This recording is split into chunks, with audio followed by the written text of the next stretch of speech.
안녕하세요. 조달청 나라장터 시작을 돕고 있는 조달파워입니다.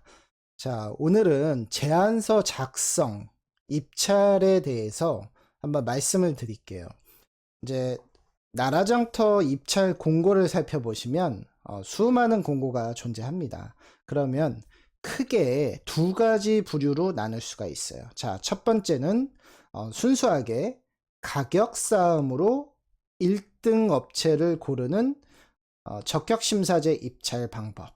자, 두 번째는 단순히 가격뿐만 아니라 수요기관에서 요구하는 제안 요청서라는 게 있습니다. 그 제안 요청서를 확인을 해서 그러면 저희 업체는 이렇게 수요기관 측에 해드릴게요 라고 하는 제안서를 작성하는 제안서 작성 입찰이 존재하는 거죠.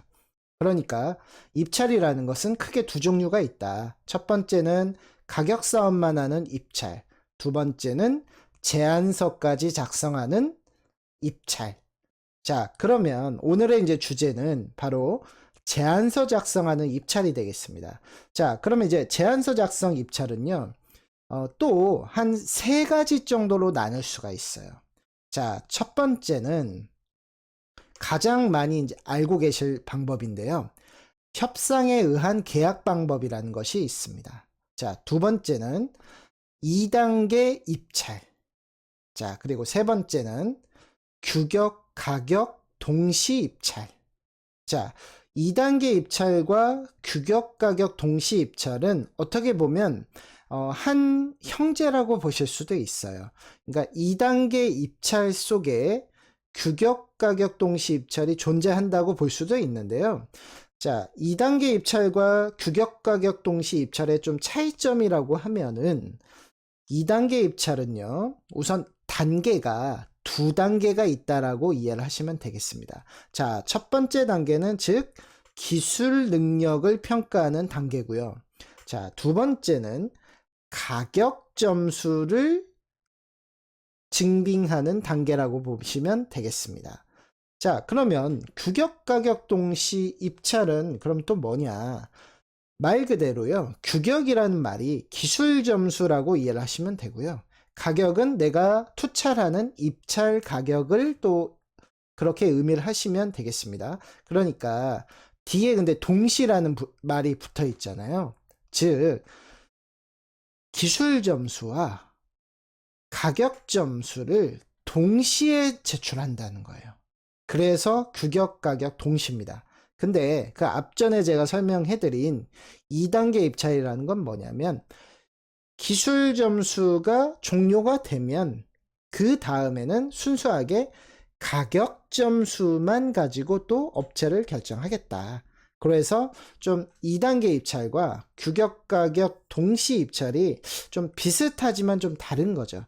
좀 더 쉽게 구분을 하자면 기술 점수와 가격 점수를 분리해서 제출을 하면 2단계 입찰, 규격 점수와 가격 점수를 동시에 제출하면 규격, 가격 동시라고 이해하시면 되겠습니다. 아마도 이제 오늘 영상은 발주하시는 계약 담당자님들 또는 납품을 희망하는 조달업체 담당자님들 모두에게 이런 기본기를 잡아주는 교육이 될 것 같습니다. 그래서 내가 발주를 한다 또는 내가 입찰에 참여를 한다, 모든 분들이 이 정도 개념 정도는 알고 계셔야 이 제안서 작성에 대한 입찰을 집행을 하거나 아니면 제안서 작성 입찰을 참여를 할 때 좀 헷갈리지 않으실 거예요. 근데 이제 조달파워에게도 많은 질문을 하시는데 협상에 의한 계약 심사 방법이라든지 규격, 가격 동시 어떤 업무 처리 절차라든지에 대해서 문의를 해 오실 때 혼합이 돼서 이제 문의를 주세요. 협상에 의한 계약은 앞서 말씀드린 2단계 입찰 또 규격, 가격 동시 입찰과는 또 달라요. 왜 다르냐면 이렇게 이해하시면 될 것 같습니다. 협상에 의한 계약은요, 기술 점수 그리고 가격 점수를 합산을 해서 가장 고득점자에게 1등의 기회를 제공을 하고 있습니다. 반대로 규격 가격 동시 입찰이라든지 2단계 입찰은 우선 기술 점수를 통과해야지만 그분들에게 가격 싸움을 할 수 있는 기회를 제공을 하고요. 그리고 여기서 더 중요한 것은 최저가로 업체를 결정을 한다라는 거죠.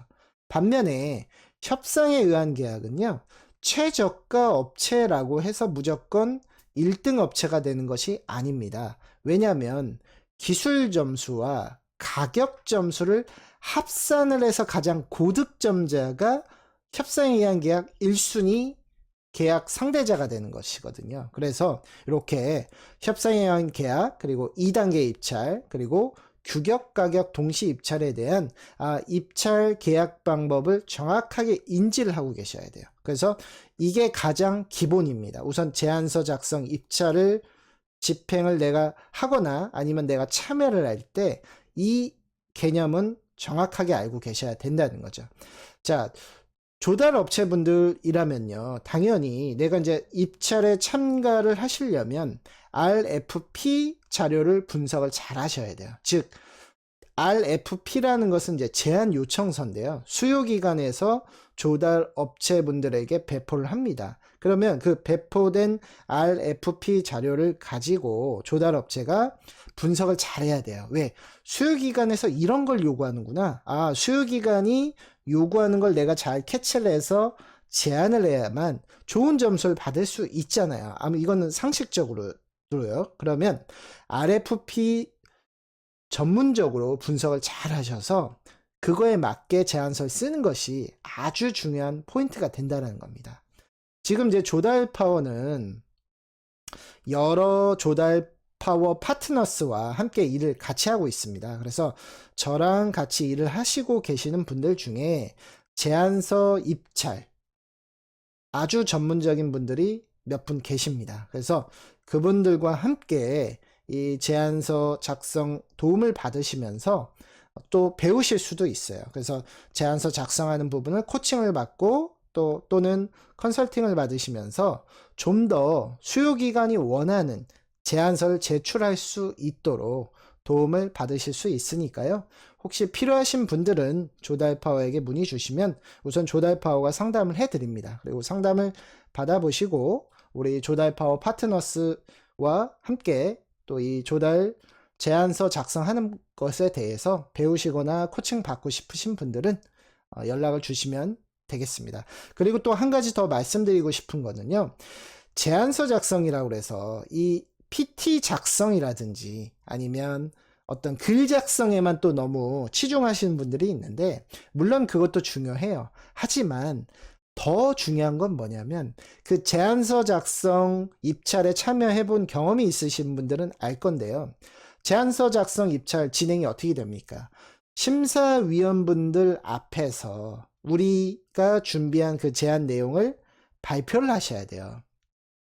그러면 거기에 이제 포인트적으로 중요한 게 바로 제안서 작성도 잘 해야 되지만 제 생각에는 그것보다 더 중요한 것이 바로 PT 발표입니다. 그 당일날 심사위원님들의 눈에 들어갈 수 있는 PT 발표 노하우도 챙기시면 좋다라는 거예요. 그래서 우리 파트너들께서 그런 PT 발표 노하우에 대해서도 충분히 정보를 공유해 드릴 겁니다. 그래서 제안서 작성하는 방법 플러스 PT 발표 능력까지 좀 배우고 싶으신 분들은요.